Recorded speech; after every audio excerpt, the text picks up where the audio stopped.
அறிவு நிகழ்ச்சியின் சார்பாக நம்ம நாகராஜ அறிமுகப்படுத்தி சொன்னார். இப்போ சென்னை வந்து பெருமைமிக்க நகரமா அல்லது நாகரிகமிக்க நகரமா என்றது தான் என்னுடைய கேள்வி. இந்த டாபிக் கேட்ட உடனே எனக்கு ஒரு கேள்வி வந்தது.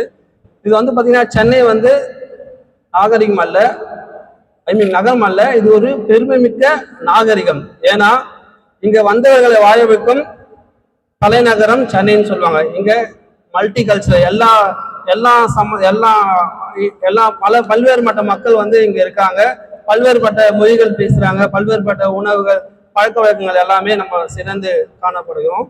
அதே மாதிரி கல்வியில் தலை சிறந்த நகரம் வந்து பாத்தீங்கன்னா சென்னை தான். உதாரணத்துக்கு IIT, Indian institute of technology, Anna university, Madras university, அதுவும் குறிப்பா நான் படிச்ச பிரசிடென்சி காலேஜ் ரொம்ப பெருமையான ஒரு கல்லூரி. ஸோ அது சென்னைக்கு மிக மதிப்பு மரியாதை கூடியது. ரெண்டாவது வந்து பாத்தீங்கன்னா மருத்துவத்துல தலை சிறந்து விளங்கும் சென்னை மாநகரம்.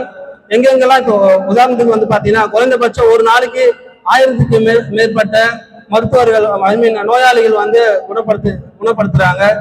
பெரிய பெரிய மியாட் ஹாஸ்பிட்டலு, ஓகேங்களா, அதுக்கப்புறம் வந்து காவேரி ஹாஸ்பிட்டல், அப்புறம் ஜிஹெச், அதுக்கப்புறம் ஓமந்தூரார் பாத்தீங்கன்னா பெஸ்ட் ஹார்ட் சர்ஜரியில வந்து பாத்தீங்கன்னா ஓமந்தூரார் பெஸ்ட் ஹாஸ்பிட்டலா இருக்கு. எங்கெங்கிருந்து வராங்க, வேற ஸ்டேட் வேற கண்ட்ரிலன்னு சொல்லிட்டு மருத்துவத்துல. ஸோ அப்படி பார்க்கும்போது ஒவ்வொரு துறையா நம்ம பார்க்கும்போது போக்குவரத்து துறையில எவ்வளவு சக்சஸ் பண்ணிருக்கோம்னா, மெட்ரோ உங்களுக்கே தெரியும். இப்போ வந்து பாத்தீங்கன்னா அங்கங்க மெட்ரோ போட்டிருக்காங்க.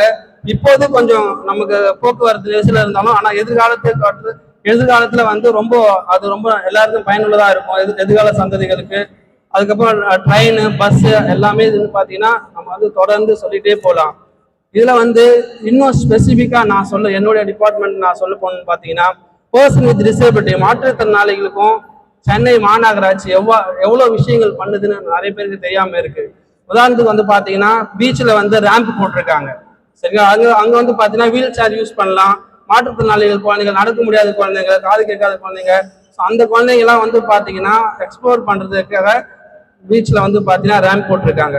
இன்னொரு விஷயம் பர்டிகுலரா பாத்தீங்கன்னா மியூசியம் ஆஃப் பாசிபிலிட்டி, அதாவது மெரினா பீச்ல அங்க இருக்கிற மியூசியம் ஆஃப் பாசிபிலிட்டி வந்து பாத்தீங்கன்னா அங்க குழந்தைங்க விளையாடுற மாதிரி எல்லா விளையாட்டு பொருட்களும் இருக்கு. செஸ், கேரம் போர்டு, அவங்களுக்கு குட்டியான ஆக்சசிபிலிட்டி மாடிஃபை பண்ண அடாப்டபிலிட்டி சொல்லுவாங்க. அடாப்டேஷனோட உலகம் தர வாழ்ந்த நிறைய விஷயங்கள் அங்க இருக்கு, ஓகேங்களா.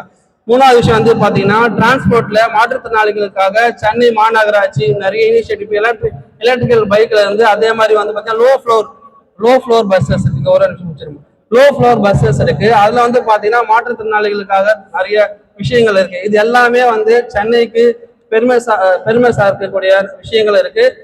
இது வந்து பாத்தீங்கன்னா குறிப்பா நிறைய பேருக்கு அவேர்னஸ் இல்லாம இருக்காங்க சமுதாயத்துல. வந்து சென்னை மாநகராட்சியில வந்து பாத்தீங்கன்னா நிறைய அவேர்னஸ் இல்லாம இருக்காங்க. ஸோ இதெல்லாம் வந்து நமது நல்லோர் வட்டத்தின் சார்பாக இந்த விஷயத்தெல்லாம் வந்து எல்லா மக்களுக்கும் வந்து சென்று அடைய நம்ம இளைஞர்கள்லாம் ஒன்று சேர்ந்து நம்ம முயற்சிக்க செய்யணும்னு சொல்லிட்டு இந்த வாய்ப்புக்கு நன்றி. நன்றி, வணக்கம்.